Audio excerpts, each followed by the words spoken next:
What's up mga katropa? Magandang araw sa ating lahat. Yun, kamusta na kayong lahat mga katropa?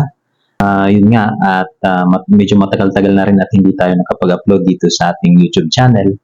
At sa araw na ito ay meron naman tayong pagkakataon na makapagbigay sa inyo ng mga ilang impormasyon patungkol sa buhay OFW dito sa Saudi Arabia. So, unang-una sa lahat, salamat sa Diyos sa panibagong araw na ipinagkaloob niya na naman sa atin. At heto, nakagawa na naman tayo ng panibagong video dito sa ating YouTube channel. So, ang topic natin ngayong araw ay patungkol sa mga bawal dalhin papunta dito sa bansang Saudi Arabia. So, kung may bala kayong mag-abroad at pumunta dito sa Saudi Arabia, para sa inyo ang video na ito. At magbibigay tayo ng mga ilang mga impormasyon patungkol sa mga bawal dalhin papunta dito sa Saudi Arabia. At bago tayo magsisimula mga katropa, mag-intro muna tayo.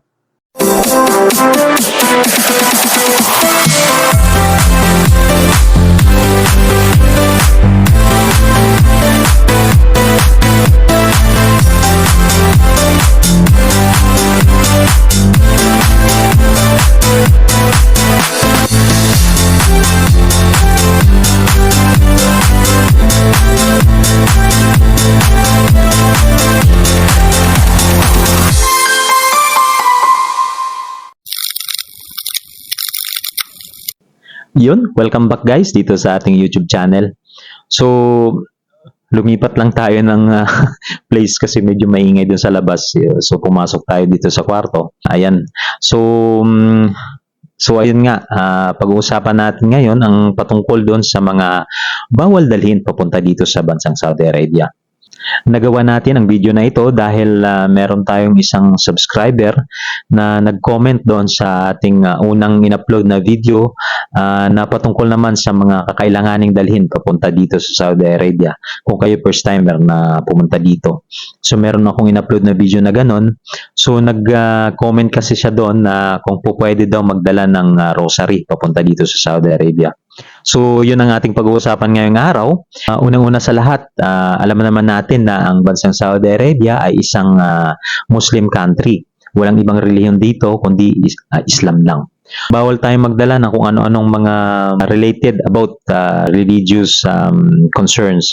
Unang-unang bawal dalhin papunta dito sa Saudi Arabia, itong religious paraphernalia gaya ng rosary, mga santo o di kaya Bible at saka kung ano-ano pang mga related about religious beliefs.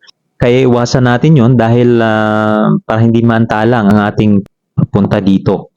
So ayun, pangalawa ay pagkain. Huwag tayong magdala ng pagkaing merong halong baboy. Yon. Bawal yun. Baka kasi paborito nyong baboy. 2 years kontra kayo dito sa Saudi Arabia, matagal-tagal kayong makauwi ng Pinas at may-miss yung baboy, kaya nagdala kayo ng baboy papunta dito. So, baka mataon na i-check nila yung bagahe o di kaya yung hand carry nyo na may dala kayong ganon, ay talagang may mga kaukulang parusa patungkol doon. Lalong-lalo na kayo ay first timer na pumunta dito, ay maantala pa ang inyong pagpasok dito sa Saudi Arabia. Baka hindi pa kayo nasundo ng inyong employer, papauwi na kayo pabalik ng Pinas. So, iwasan natin yun guys. Pagdala ng mga pagkain na merong halong baboy. Like tocino, longganisa, mga ganon. So, huwag kayong magdala nun. So, pangatlo, yung tinatawag nilang mga anting-anting. Usually kasi pag anting-anting nilalagay nila sa basyo ng bala. So, iwasan nating magdala ng ganun kasi nga, syempre, bala yan eh. So, baka mapagkamalang kayo nagdala ng bala o di kaya mapaghinalaan kayo may dalang baril.